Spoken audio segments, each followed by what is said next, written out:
আচ্ছা, আমাদের সাথে মোহাম্মদ জহিরুল ইসলাম সাহেব আছেন। আপনি কি কিছু বলবেন ভাই? জি, জি। আমি একটু কথা হ্যাঁ, হ্যাঁ, বলতে বলেন, বলেন। চাচ্ছি। আমি সিস্টেম তো ভালো বুঝি না। ভুল হলে ক্ষমা চাই। আচ্ছা, আচ্ছা, অসুবিধা নেই। ঠিক আছে। শোনা যাচ্ছে আপনার কথা। বলেন, বলেন। জি, ধন্যবাদ আপনাকে।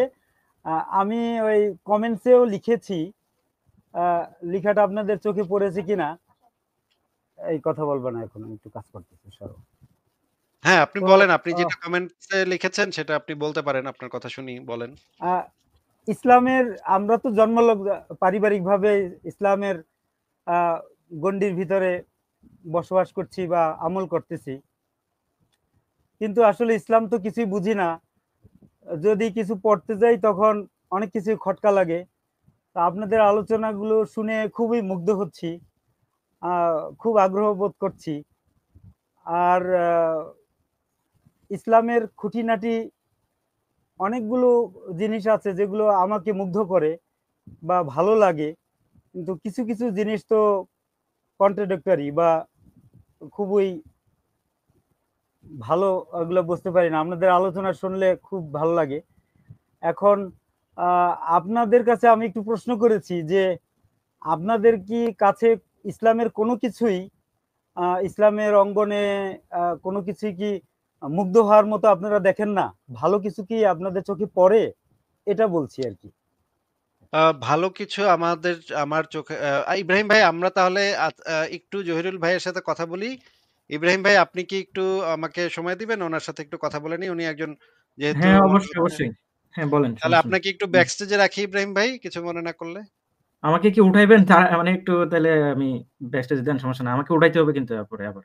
আচ্ছা আমার ঠিক কথা আছে। আছে। আচ্ছা ঠিক আছে আপনি আপনি থাকেন, আপনি এখানেই কিন্তু থাকেন, আপনার এই অসুবিধা নেই। তাফসীর দেখাইছেন। ঠিক আছে? আমার কিন্তু কথা আ আছে। ঠিক আছে? আচ্ছা, আচ্ছা এখানেই থাকেন অসুবিধা নেই। আমরা একটু জহিরুল ভাইয়ের সাথে একটু কথা বলে হ্যাঁ। নিই।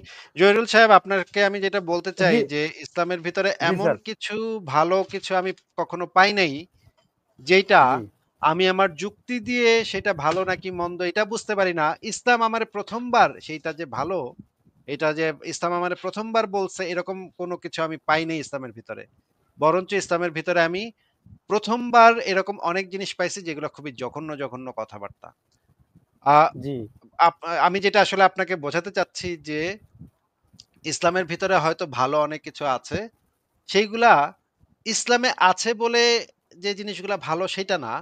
সেগুলো আমি আগে থেকেই জানি যে, ইসলাম না জানলেও আমি এটা বুঝতাম যে এটা ভালো কাজ। যেমন ধরেন গরিবকে খাবার দেয়া।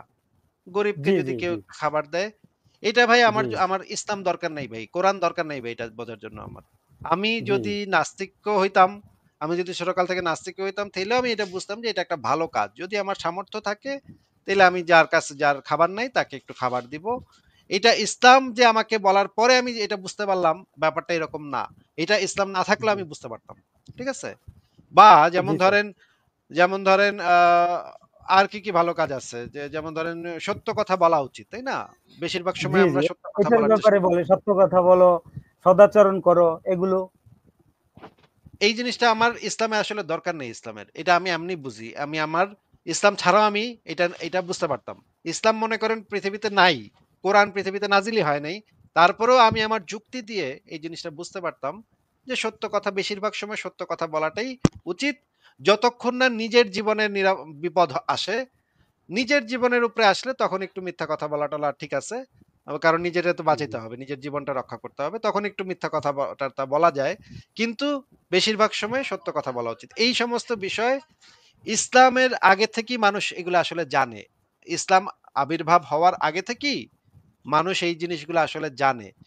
তৎকালীন পৌত্তলিক সমাজে ইসলাম যেই সমাজে আবির্ভূত হয়েছে ১৪০০ ১৪৫০ বছর আগে মক্কায়, সেই সময়ের মানুষ অলরেডি সেগুলা জানতো। সেটা ইসলাম নতুন কিছু নিয়ে আসে নাই। সেই সময়ের মানুষ জি স্যার। সেগুলা অলরেডি বুঝতো, জানতো। কিন্তু জি, ইসলাম যেগুলা নিয়ে আসছে, নতুন যেগুলা নিয়ে আসছে, সেইগুলার ভিতরে অনেক ভয়ংকর, ভয়ংকর জিনিস আছে। সেগুলার ভিতরে গণহত্যা আছে, সেগুলার ভিতরে জি, শিশু বিবাহ আছে, সেগুলার জি, ভিতরে কাফেরদেরকে মেরে তাদের মা-বেটিকে গনিমতের মাল বানানো আছে। এইগুলা জি, ভাই হত্যা খুবই জঘন্য হত্যা আছে। জিনিস। এইগুলা জি, কোনোভাবেই সভ্য সমাজে অ্যাকসেপ্টেবল না। ধর্মের কারণে কোনো মানুষকে হত্যা করা, এই যে একটু আগে আমি ইব্রাহিম ভাইয়ের সাথে আলাপ করছিলাম সূরা জি, তওবা, জি, জি, শুনতেছিলাম ধর্মের আমি। জি, কারণে মানুষকে জবরদস্তি করা, ইসলাম গ্রহণে জি, বাধ্য করা, এইটা জি, কোনো সভ্য সমাজে অ্যাকসেপ্টেবল না। এইগুলা জি, ইসলামে জি, আছে। জি। এগুলা তো ভাই ভয়ংকর জিনিস। আপনার কি মনে হয়? আমার স্যার আমারই মনে হয় ধর্মীয় অনেক কিছু আমি নিজেই পালন করে নিজেকে নিজে ক্ষমা করতে পারি না। অনেক অনেক সময় ধর্ম টিকিয়ে রাখার জন্য বউ বেটিদের সাথে খারাপ ব্যবহার করতে হয়। পর্দার জন্য খারাপ ব্যবহার করতে হয়। ইসলাম টিকিয়ে রাখার জন্য আমাকে রূঢ় হইতে হয়, খারাপ মানুষ হয়ে যেতে হয়। আমি নিজে খুবই কষ্ট পাই। এটা বিষয়টা বুঝাতে পারছি কিনা? হ্যাঁ, বোঝাতে পেরেছেন। আমরা যে সমস্ত বিষয় নিয়ে সাধারণত আলোচনা করি, যেমন ধরেন প্রত্যেক মানুষের তো অধিকার আছে যে সরি স্যার, আমি কি হ্যাঁ, আমি কি বলেছি শুনেছেন স্যার? হ্যাঁ, আপনার আপনার কথা শোনা গেছে, পরিষ্কার শোনা গেছে। আর দয়া করে আমাকে স্যার বলবেন না। কারণ আমি তো আপনার থেকে বয়সে আপনার ছেলের সমান হব। আমাকে স্যার বলার কোনো দরকার নেই। আর আমরা স্যার বলাটাকে মানে সমর্থনও করি না। আপনি দয়া করে আমাকে স্যার বলবেন না। জি, আপনাকে আমরা যে শুকরিয়া আমি এই জাযাকুমুল্লাহ। জিনিসটা জিজ্ঞেস শুকরিয়া। করতে চাই যে আপনি তো একটা মুসলিম পরিবারে জন্মেছেন নাকি ভাই? জি, আপনি আপনি কি নিজে ইচ্ছা করে ইসলাম ধর্মটা আব্বা গ্রহণ করেছেন নাকি আপনার বাবা-মা আপনাকে বলে দিয়েছে যে আপনি মুসলমান?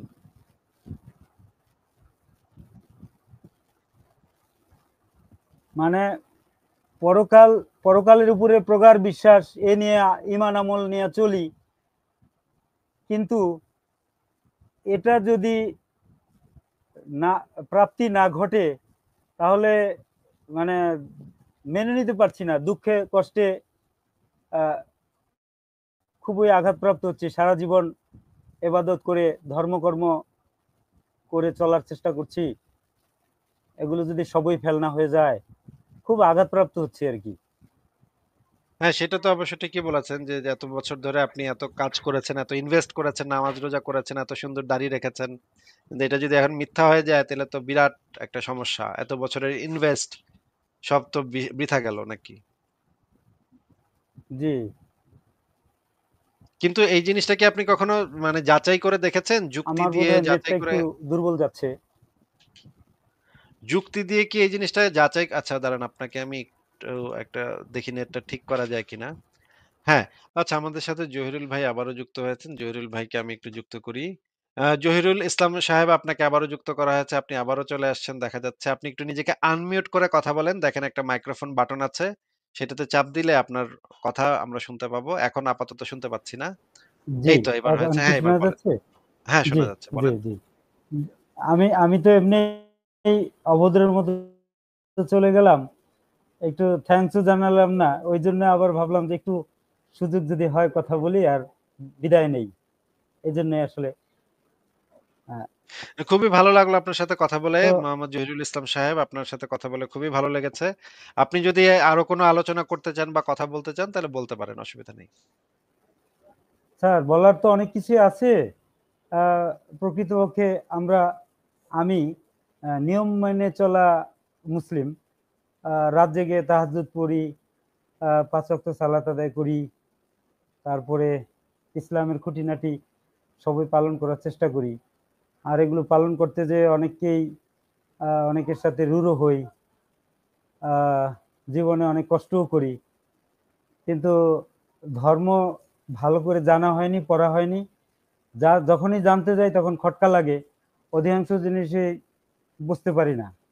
বিশেষ করে কোরআন ঘেঁটে দেখা যায় এই ৫ ওয়াক্ত সালাতের কথা কোরআনে নাই। হাদিস মানতে হয়। রাসূল সাল্লাল্লাহু আলাইহি ওয়াসাল্লামের মৃত্যুর ৪০০ বছর পরে হাদিস সংকলন করা হইছে। তাহলে না, না এই কথাটা সঠিক না ভাই। এই কথাটা সঠিক না যে মুহাম্মদের মৃত্যুর আচ্ছা ৪০০ কত বছর বছর পর পরে? হাদিস ২০০ বছর? ২০০ মুহাম্মদের বছর? মুহাম্মদের জীবদ্দশাতেই হাদিস লিখিত হয়েছে। আ সেই আচ্ছা, আপনি যদি রেফারেন্স দেখতে চান তাহলে আমি আপনাকে রেফারেন্স গুলা বের করে দেখাতে পারি। আ ১ সেকেন্ড আমি একটু তাহলে বের করি যে আ আ না, না, না মোহাম্মদ স্যার কষ্ট করার দরকার নেই। ধন্যবাদ। আমি জানি আপনার কাছে সবই আছে এবং এগুলো অফ দ্য রেকর্ড আপনার তথ্য আছে। আমার কাছে কোনো আ মানে আপনার বিপক্ষে দাঁড় করানোর মতো আমার কাছে কোনো এভিডেন্সই নাই। আমি শুধু হলো মানে দেখে দেখে মুসলিম, দেখে দেখে ইসলাম মানি। ইসলামের খুঁটিনাটি জিনিসগুলো খুবই কম পড়া হয়েছে আমার। সিরাতে ইবনে হিশামের কথা আপনি মাঝে মাঝে বলেন, ওইটা আমি ভালো করে পড়েছিলাম। আর কোরআনের অর্থ বুঝে পড়ার চেষ্টা করি। বেশিরভাগই ভাষাগত বিষয়গুলো ক্লিয়ার হয় না, আমার কাছে পরিষ্কার হয় না। তারপরে বেশ খটকা লাগার মতো বিষয় আছে, তরবারির নিচে জান্নাত। এটা তো অমানবিক একটা বিষয় আমার কাছে মনে হয়।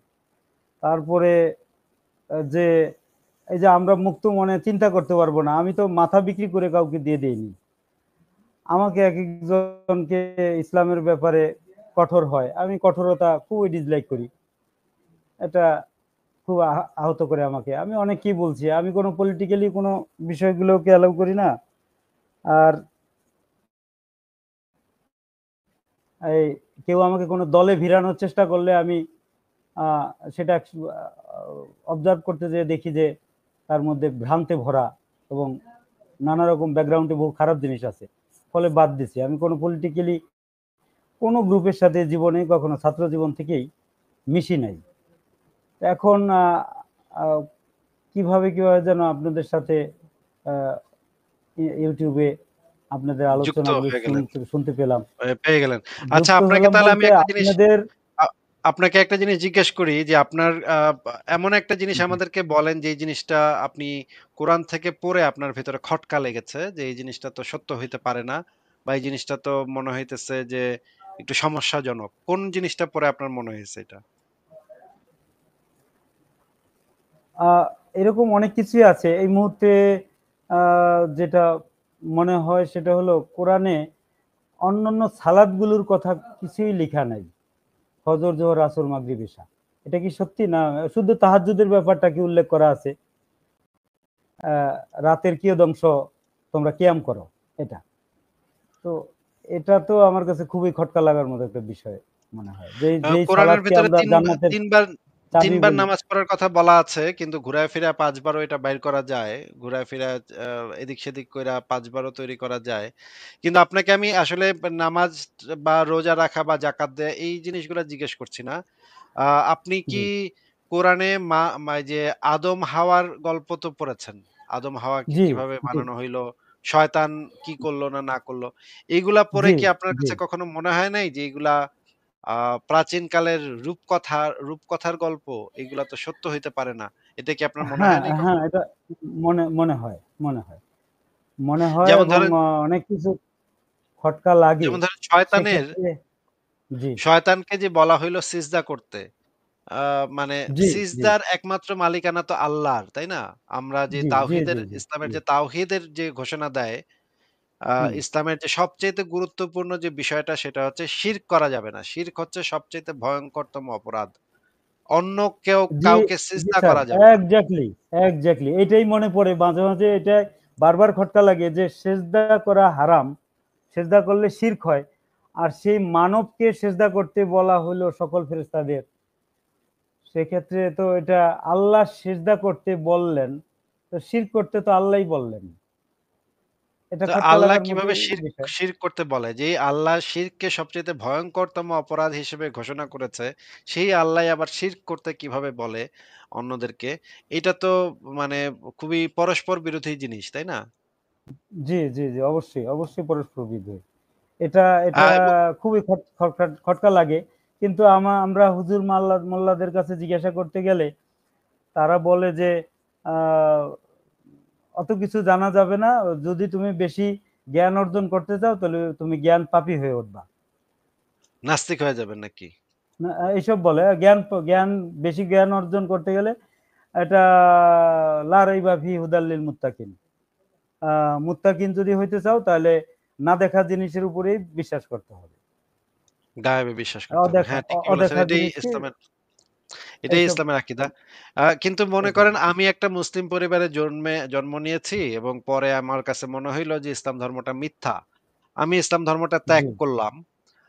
ইসলামে আমার সম্পর্কে কি বিধান আছে?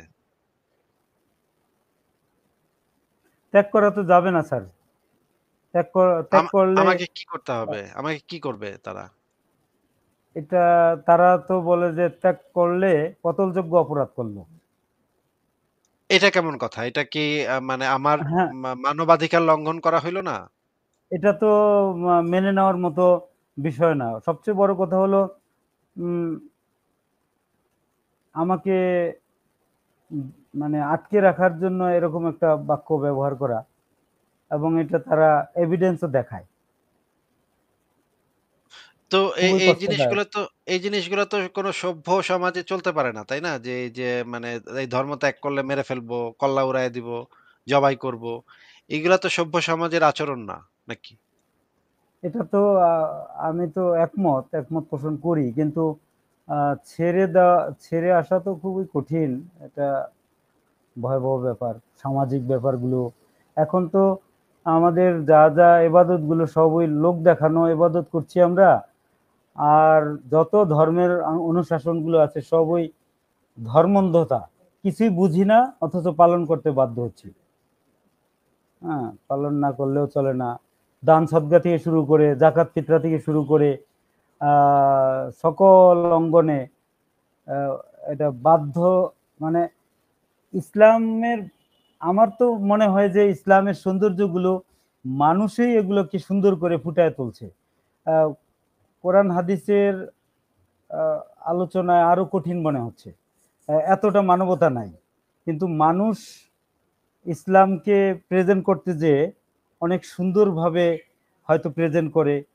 আর সৌন্দর্য জিনিসগুলোকে ফুটিয়ে তোলে আমাদের কাছে, ফলে আমরা মুগ্ধ হই, আমরা চোখের জল ফেলি। আহ, বউ বাচ্চাকে সেটা পালন করার জন্য তাগিদ দেই। তাগিদ দেওয়ার জন্য বউ বাচ্চাকে খারাপ ব্যবহারও করি, লঙ্ঘন করি তাদের অনেক অধিকারকে, সব ইসলামের নামে। আ আপনি যে লিখেছেন যে জন্মলগ্ন থেকে হতে ইসলাম বুঝিনি। কিন্তু না বুঝে একটা জিনিস বিশ্বাস করা, এই জিনিসটা আসলে কেমন? যে একটা জিনিস এটা বুঝলামই না কিন্তু আমার বিশ্বাস করতে হচ্ছে। এটা আসলে চোখে আঙ্গুল দিয়ে আপনারাই দেখালেন। আপনাদের কিছু আলোচনা আমি অবাক হয়ে গেলাম, যেটা ওই যে ইমরান, ইমরান ভাই কি নাম যেন, ইমরান বিন ইমরান বিন বশির। বশির ভাই, তার কিছু আলোচনা শুনে যে আহ, আস্তিক হতে আর মুমিন হতে কিছুই লাগে না, কোনো যোগ্যতাই লাগে না। আমরা এমনি এমনি মুমিন, এমনি এমনি মুসলিম। কেন মুসলিম এই কথার উত্তর দিতে পারবো না তো, আসলে কিছুই জানি না তো। কিন্তু আপনারা যা করছেন, শ্রদ্ধায় মাথা, মানে ভক্তি শ্রদ্ধা চলে আসে আপনাদের প্রতি, যে কত জ্ঞান গর্ভ আপনারা আলোচনা করেন এবং কত জ্ঞান রাখেন, কত পড়াশোনা করা আছে আপনাদের। তো প্রকৃতপক্ষে আল্লাহকে চেনা বা যদি আহ, মানে বিশ্ব ব্রহ্মাণ্ড চালানোর মতো কোনো বিশেষ পাওয়ার থাকে, তো সে আপনারা চিনেন তাকে, আপনারা সেটার এক্সপেরিমেন্ট আপনাদের কাছে আছে। আমরা তো মানে কিছুই জানি না, জিরো জিরো আমরা। এইরকম অজানা আর এরকম মূর্খদের, জাহেলদের আল্লাহ জান্নাত দিয়ে দেবে আর হুর দেবে, আর সেই জান্নাতের জন্য আমরা সারা জীবন ধরে আত্মত্যাগ, স্যাক্রিফাইস। এক ভাইয়ের আলোচনা শুনলাম আপনাদের কাছে, যে যদি শুধু এই ধর্ম সামনে এসে রিজিক দাতা না বলতো, তাহলে আমি রিজিকের, মানে নিজে আমি পরিশ্রম করব, পড়াশোনা করব, আমি ভালো জব ক্যারি করার জন্য চেষ্টা করব, সেটা রহিত হয়ে যায়। ওই আল্লাহ যা করে ভালোর জন্যই করে। আর যে কোনো অবস্থাতে বলি আল্লাহকে, আল্লাহর প্রশংসা, আলহামদুলিল্লাহ। আর আর বলছি সব কিছুর জন্য সব আল্লাহ ভালো জানেন। তা আমার সব কাজ তো আমাকেই করতে হচ্ছে। এটা তো বিশাল কন্ট্রাডিকশন, যে অনেক দুর্বিষহ ঘটনা চোখের সামনে দিয়ে ঘটতে দেখছি, সেখানে আল্লাহর অস্তিত্ব, আল্লাহর উপস্থিতি, বিন্দু পরিমাণের যদি উপস্থিতি থাকতো, তাহলে সেখানে আমি নদীর নদীর দেশের মানুষ তো, একটা লঞ্চ ডুবি দেখলাম আমি। তো লঞ্চে অনেকগুলো লোক ছিল, শিশু, বৃদ্ধ, নারী, অনেক লোক, প্রায় 150 লোকের সলিল সমাধি ঘটে। একটা ছোট্ট একটা লঞ্চ ডুবে উল্টে যায়। আপনারা সবাই নিউজ জানেন, এটা আমাদের দেশেরই একটা লঞ্চ। শরীয়তপুর। তো এখানে অশরীয় কোনো এমন কোনো ক্ষমতা হাত, অশরীয় কোনো প্রভাব এর মধ্যে পড়লে এতগুলো লোক লঞ্চ উল্টে যে এই যে শ্বাসরুদ্ধ হয়ে মারা গেল, আগুনে পুড়ে মারা যায় অসংখ্য লোক, নারী ধর্ষিত হয়, শিশু মারা যায়। এই যে এখন এই যে ইয়েতে বুঝতে পেরেছি। জহিরুল ইসলাম সাহেব আপনাকে অনেক ধন্যবাদ। আমাদের সাথে ফারাজ ভাই চলে আসছেন। ফারাজ ভাইকে আমরা একটু ওয়েলকাম করি। ফারাজ ভাই আপনি কি শুনতে পাচ্ছেন কথা? জি ভাই শুনতে পাচ্ছি। আপনি কি শুনতে পাচ্ছেন? হ্যাঁ, ফারাজ ভাই শুনতে পাচ্ছি। আপনাকে ওয়েলকাম। ফারাজ ভাই আমাদের সাথে মোহাম্মদ জহিরুল ইসলাম সাহেব আছেন। উনি দীর্ঘদিন ধরে ইসলাম ফলো করছেন এবং ইসলাম পালন করছেন, বিশ্বাস করছেন। কিন্তু ইদানিং এই যে আপনাদের মতো যারা নাস্তিক-টাস্তিক আছেন, এদের ভিডিও-টিডিও দেখার পরে উনার কাছে মনে হচ্ছে যে কিছু, কিছু জিনিস নিয়ে তো আসলে সন্দেহ জাগে। কিছু, কিছু বিষয় তো আসলে আছে যেগুলা আসলে ঠিক না। ফারাজ ভাই আপনার কি কিছু বলার আছে নাকি জহিরুল সাহেবকে? প্রথমত থ্যাংক ইউ এটা আপনাদের জন্য বলার জন্য, আপনাদের মতো বলার জন্য। অবশ্যই এখানে আপনার কোনো ক্রেডিট নেই, সব ক্রেডিট আমাদের। And second of all, Zahir সাহেব যে চিন্তা করছেন, আপনি যে নিরপেক্ষভাবে চিন্তা করার চেষ্টা করছেন, ভাবছেন, এইটাই ভাই এখন বর্তমানে অনেক কিছু। এই সিম্পল জিনিসটা যে আমি আমার ধর্মটাকে, যেটা আমি সত্য বলে মনে করতেছি, আমি বিশ্বাস করতেছি, সেটাকেই জাস্ট একবার নিরপেক্ষভাবে নিজে একটু ভেবে দেখি যে এটা সত্য কিনা মিথ্যা, এটার ক্লেম গুলো আসলে অবজেক্টিভলি ভেরিফাইবল কিনা। করি, জি জি শিওর। ছোট্ট একটা জিজ্ঞাসা করি স্যার। জি জোর স্যার বলুন। ছোট্ট একটা জিজ্ঞাসা। এই যে সামনে কোরবানি আসতেছে, কোরবানির ব্যাপারে কথা বলি। আমরা পারিবারিকভাবে আব্বা বেঁচে নেই, এখন আমাদের উপরে পুরোপুরি দায়িত্ব। তো আমরা কোরবানি দিই। তো কোরবানির ব্যাপারটা ইতিহাস ঘেঁটে যতটুকু জানলাম, সে হলো স্বপ্নে পাওয়া ঘটনা থেকে কোরবানির উৎপত্তি। এখন কোরবানি ইব্রাহিম আলাইহিস সালাম দিয়ে আসছেন, পরবর্তীতে অনেক নবী রাসূলগণই দিয়েছেন। রাসূলুল্লাহ সাল্লাল্লাহু আলাইহি সাল্লাম উনি অনেক গরু কোরবানি করেছেন, উট গরু বহু কিছু। তো এটার উৎপত্তিটা যদি স্বপ্ন থেকে শুধু এরকম একটা বিষয় আসে, স্বপ্নে ছিল প্রিয় বস্তুকে কোরবানি করো, তো যাই হোক সেটা আচ্ছা চতুষ্পদ প্রাণী আসলো। এরকম নিরহ চতুষ্পদ প্রাণী একদিনে কোরবানির নাম করে এতগুলো পশু জবাই করা, নিরহ প্রাণী যা উপকারী, মাংস খাওয়ার জন্য হলে সারা বছর ধরে জবাই করলে দরিদ্র লোক উপকৃত হতো। একদিনে জবাই করার ফলে আর দান করার ফলে দরিদ্র লোক ধরুন 20 কেজি 50 কেজি একজন গরিব লোক মাংস পেল, সে এটা দিয়ে কি করবে? সেটা তো সারা বছর খেতে পারলো না, 7 দিনের মধ্যে এটা নষ্ট হয়ে যাবে। এটা সে বিক্রি করবে, তার কাছে ফ্রিজও নেই, এটা সে সস্তায় বিক্রি করবে, এটা সে সস্তায় বিক্রি বিক্রি করলে করবে। সস্তায় বিক্রি করতে হচ্ছে, 200-300 টাকা কেজিতে বেচতে হচ্ছে। তার মানে সে এটা আর্থিকভাবে লুজার হচ্ছে। তা আমরা এই কোরবানির নামে সারা বছর ধরে জবাই করলে একটা সমন্বয় হতো বছরে, কিন্তু একদিনে কোরবানি করার ফলে অসংখ্য পশু জবাই হচ্ছে, কিন্তু কতটা উপকৃত হচ্ছে, মানবিকভাবে কতটা গ্রহণযোগ্যতা আছে। কিন্তু আমরা তো এটাকে খুব ধর্ম পালন করা, আল্লাহর সন্তুষ্টির জন্য কোরবানি দিয়ে ফেলছি। তো এটা একটু আপনাদের পক্ষ থেকে কিছু কথাবার্তা শুনতে চাচ্ছি। এটা তো এর চেয়ে দরিদ্রদের টাকা দিলে কিন্তু সে উপকৃত হয়, আর সে মাংস কিন্তু কিনবে নাকি ঘরের চাউল কিনবে? জহির স্যার আপনি এখানে একটু ভুল করতেছেন, মানে ভুলভাবে জিনিসটা দেখতেছেন। আপনি দেখতেছেন কোরবানি দেওয়ার উদ্দেশ্য, আপনি যেটাকে ফোকাস করতেছেন সেটা হচ্ছে গরিবদের উপকার। কিন্তু স্যার গরিবদের উপকারের জন্য তো কোরবানি প্রথা আসেনি। কোরবানি প্রথা এসেছে আল্লাহকে সন্তুষ্টি করার জন্য। তো কেবলমাত্র শুধুমাত্র আল্লাহকে সন্তুষ্ট করার জন্য। এখন আল্লাহর সন্তুষ্টিটা একসময় সরি আমি আবার একটু কথা ঢুকাচ্ছি। না না স্যার বলেন স্যার। আল্লাহর সন্তুষ্টির জন্য এক সময় আকাশ থেকে আগুন নেমে মাংস ঝলসে দিত, কোরবানিটা ঝলসে দিত। সেই প্রক্রিয়া তো এখন নাই। আমার কোরবানি কবুল হচ্ছে কিনা আমি তো জানি না। এটা একটা ধোঁয়াটেই রয়ে যাচ্ছে। তাই আমি এত বড় একটা গরু কোরবানি করছি, সেটা আল্লাহর সন্তুষ্টি হাসিল হচ্ছে কি হচ্ছে না। একটা গরুর যদি ঠ্যাং ভাঙা থাকে বা একটা খুর বাঁকা থাকে, তাহলেও গরুটা কোরবানি আল্লাহর কাছে সেটা গ্রহণযোগ্যতা হবে না। ত্রুটিযুক্ত কোনো গরু জবাই করা যাবে না। তো অনেক কিছু নিয়ম কানুন, এত কিছু করে দেখা যাচ্ছে যে আমাকে আল্লাহ কবুল করে নিল না। এত সালাত আদায় করতেছি, কিন্তু আমার সালাত কবুল হচ্ছে না। কবুল হলো কি হলো না জানি না। আমি দান করতেছি, আমার দান কবুল হবে কি হবে জানি না। তো এত ধোয়াটে কেন? ক্লিয়ার তো কোনো কনসেপশন নাই। আর আমি নিশ্চিত তো হতে পারছি না যে আমি জান্নাতে যাব। আমার এত কিছু করার পরে আমি জাহান্নাম।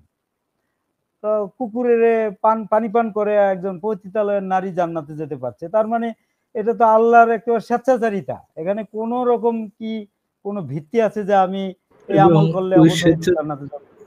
স্যার, এবং ওই স্বেচ্ছাচারিতার বিরুদ্ধেও তো আপনি কিছু বলতে পারবেন না, কেননা আল্লাহ না না, আপনাকে কিছু কোনো ধরনের এক্সপ্লেনেশন দিতে ইয়ে না, মানে দায়বদ্ধ না না, না। কেউ কেউ কেউ আপনি কেউ দায়বদ্ধ, দায়বদ্ধ না। কিন্তু তিনি দায়বদ্ধ না। সো আপনি আ- আল্লাহর ফেয়ারনেস নিয়ে স্বপ্ন মানে প্রশ্ন করতে পারবেন না। আল্লাহ ফেয়ার, এটা আপনাকে মানতে হবে। আল্লাহর সর্বোত্তম বিচারক, এটা আপনাকে মানতে হবে। বাট আপনি যদি সরাসরি দেখেন তার বিচারের মধ্যে ঘাপলা আছে, এটা নিয়ে আপনি কোনো কোশ্চেন করতে পারবেন না। জি। জি আসিফ ভাই। আ- ফারাজ ভাই, আপনি তাহলে কিছুক্ষণ জহিরুল ভাইয়ের সাথে কথা বলেন এবং অন্যদেরকেও যুক্ত করেন। আমি একটু ঘুরে আসি। আর আমরা কিন্তু আরেকটা আসিফ কথা। কিন্তু আসিফ ভাই, হ্যাঁ, হ্যাঁ, বলেন। আসিফ ভাই, আমরা বাবুর ছবি লাইভ কখন দেখবো? ওইটা হবে ভাই, এটা হবে পরে আরেকদিন হবে। কিন্তু আমি আপনাকে যেটা বলে যেতে চাই যে জহিরুল সাহেবকে আমরা ভিডিও অন রেখে কথা বলতে দিচ্ছি এই কারণে যে উনি এমন কিছু এই পর্যন্ত বলেন নাই যেটা সরাসরি ধর্মের একদম তীব্র সমালোচনা বা বিরোধিতা, এরকম কিছু উনি বলেন নাই। উনি জাস্ট ওনার মনে যেই সমস্ত প্রশ্ন জাগছে বা যেই ধরনের সন্দেহ জাগছে সেগুলা খুঁটিনাটি বলছেন। ফারাজ ভাই, তাহলে আপনি কিছুক্ষণ ওনার সাথে কথা বলেন, আমি একটু ঘুরে আসি। তাহলে ওকে ভাই। মহিউদ্দিন স্যার, আপনাকে ধন্যবাদ। আহ, দেখা হবে আপনাকে অনেক ইনশাআল্লাহ আবার। ধন্যবাদ জহিরুল ভাই, আপনাকে অনেক ধন্যবাদ। জি আপনি ভালো থাকবেন। আমি জি একটু আসছি জি কিছুক্ষণের মধ্যে। জি জি। আল্লাহ।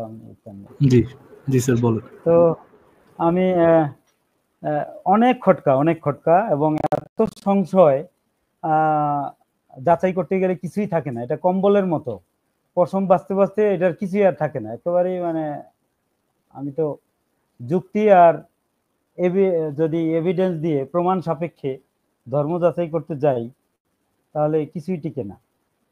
এবং আমি যা করে আসছি সবই ভুল মনে হচ্ছে। জি, জি স্যার। দেখেন, আমাদের ইসলাম ধর্মের একেবারে ফাউন্ডেশন, প্রথম ফাউন্ডেশন গুলাই তো হচ্ছে আপনার অন্ধবিশ্বাসের উপর। যেমন ইমানের যে 5টা স্তর আছে বা 6টা স্তর আছে, সেই যেটা দ্বারা যেখানে আপনি কোনো ধরনের কোনো কোশ্চেন করতে পারবেন না, আপনাকে জি শুধুমাত্র মানতে হবে। আপনি যে শুনবেন এবং মানবেন। এই ইয়েগুলা কি, ফাউন্ডেশন হচ্ছে নবী মোহাম্মদের করা কিছু ক্লেম, কিছু দাবি। এই দাবিগুলো আপনাকে অন্ধভাবে বিশ্বাস করতে হবে। যেমন দাবিতে বিশ্বাস করতে হবে একটা আল্লাহ আছেন, আল্লাহ এক অদ্বিতীয়, উনি আছেন, এটাতে আপনার বিশ্বাস করতে হবে। দ্বিতীয়ত বিশ্বাস করতে হবে যিনি দাবি করতেছেন আল্লাহ আছে, তিনি আবার আল্লাহরই রাসূল।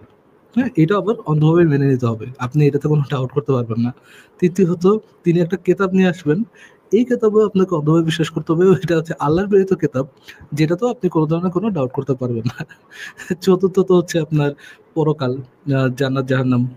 আম, তারপর হুম হচ্ছে পরকালে বিশ্বাস, তারপর জান্নাত জাহান্নামে বিশ্বাস। আর 6 নম্বর যে ইয়েটা, আম, বিশ্বাসটা, অন্ধবিশ্বাসটা, সেটা হচ্ছে তাকদীর, আল্লাহ সবকিছু আগে থেকে লিখে রাখছে। যেই ধর্মের জি সূচনা একেবারে করে আপনার থাকবে অন্ধবিশ্বাস, সেটার মধ্যে আপনি যত সামনে আগাবেন, সেখানে আপনি আসলে যুক্তিতত প্রমাণ পাবেন না, পাওয়ার কথাও না। আর যদি পানও, যেটার ফাউন্ডেশন অন্ধবিশ্বাস, সেখানে তারপরে অ্যাকচুয়াল যুক্তিতত প্রমাণ কাজ করে না, কেননা এটার ফাউন্ডেশনই থাকে অন্ধবিশ্বাস। আপনি যেটা বললেন যে আপনি একটা কম্বলকে ইয়া করতেছেন, শুধু সুতা বেরোচ্ছে বেরোচ্ছে বেরোচ্ছে বেরোচ্ছে, আর কিছু নেই, এইটাই হওয়ার কথা। যেটা ফাউন্ডেশন অন্ধবিশ্বাস, তার সাথে এক্স্যাক্টলি এটাই হওয়ার কথা। জি বুঝতে পারছেন স্যার? জি জি জি জি জি জি। তো আহ, আসলে তো এত খটকা লাগার মতো বিষয় আছে। আর ভিত্তি কোরআন আমাদের কাছে জানানো হয়েছে। কোরআন হচ্ছে আহ, এমন কোনো বাক্য নাই, এমন কোনো ঘটনা নেই, এমন কোনো আয়াত নাই যাহা বিন্দু পরিমাণে কোনো খুঁত আছে, ত্রুটি আছে, যাহা মানুষের এমন কোনো সমস্যা নাই যা সমাধান করতে পারে, সমাধানের জন্য এটা সহায়ক গ্রন্থ নয়। অথচ হাদিস গুলো ছাড়া তো কোরআন প্রায় অচল। অথচ কোরআন কি করে তাহলে স্বয়ংসম্পূর্ণ বই হলো? যে কোরআনে অনেক কিছুই ক্লিয়ার না, হাদিস দিয়ে সেটা ক্লিয়ার করতে হয়। জি স্যার, ট্রু। আপনার একই সাথে দুইটা বিশ্বাস করতে হবে, যে কোরআন স্বয়ংসম্পূর্ণ, কোরআন কোনো কিছুর উপর ডিপেন্ডেন্ট না। একই সাথে বিশ্বাস করতে হবে যে কোরআনের ব্যাখ্যা আছে হাদিসে, কোরআন বুঝতে হলে আপনার তাফসীরে যাওয়া লাগবে। দুইটাই আপনার একই সাথে বিশ্বাস করতে হবে। আপনি এই দুইটার মধ্যে কোনো তারতম্য করতে পারবেন না। দুইটা কন্ট্রাডিক্টরি হইলেও আপনি এটা বলতে পারবেন না এই দাবি দুইটা কন্ট্রাডিক্টরি। হ্যাঁ, তারপরে এই যে ধর্ম ব্যবসায়ীরা, তারা নিজেরা কিন্তু এক একটা হাদিস বানায় এবং রাসূলের নামে চালিয়ে দেয় অনেক কথা। তাহলে এটার সাথে আমি একমত। এখন বানায় না, অবশ্যই এখন বানায় না, কেননা এখন বানানোর আসলে সুযোগ নেই। বাট এইটা বলা যে ওই হাদিস কালেকশনের সময় অনেক বানানো চানো হাদিস ছিল, যেগুলা মানে সনদ মতন মেনে হাদিস করলেও এটা যে কোনো অ্যাকচুয়াল সোর্স হতে পারে না, যে এটা যে কোনো অথেন্টিক সোর্স হতে পারে না, এটাও আপনি বলতে পারেন। বাট হ্যাঁ, এখন বানানোর খুব বেশি একটা অপশন নাই। মাঝে বানাইতো, মাঝে হচ্ছে যখন তথ্য প্রযুক্তির অভাব ছিল তখন অনেকেই হাদিস টাদিস বানাইতো আর কি। সবাই তো এভিডেন্স চাইতে পারে না। আমরা যদি কখনো জি। বলি যে এটা রেফারেন্স কি, কোথা থেকে আসলো এটা, তখন তারা রাগ হয়ে জি। যায়। এবং অধিকাংশ এই যে মূর্খ জাহেল ইমামগুলো, ইমাম মুয়াজ্জিন, এদের লেখাপড়া তো কম, ধর্ম সম্বন্ধে জি। খুবই কম জানে, অথচ ধরেন তাদের এটা রুজির ব্যাপার, চাকরি, মসজিদ। আমার তো খটকা লাগে, মানে প্রতিটা পরতে এক একটা কথা বলে দেয়, সেই কথাগুলো কোনো হাদিস কোরআনে কোথাও খুঁজে পাওয়া যাবে না। এরপরে জিজ্ঞাসা করলে তারা আরো রেগে ওঠে এবং আমাকে তো কয়েকবার করে আক্রমণই করলো কয়েকজন মোল্লা। আমি সেখান থেকে কোনো রকম মাপ টাপ চেয়ে সরি টরি বলে চলে আসছি।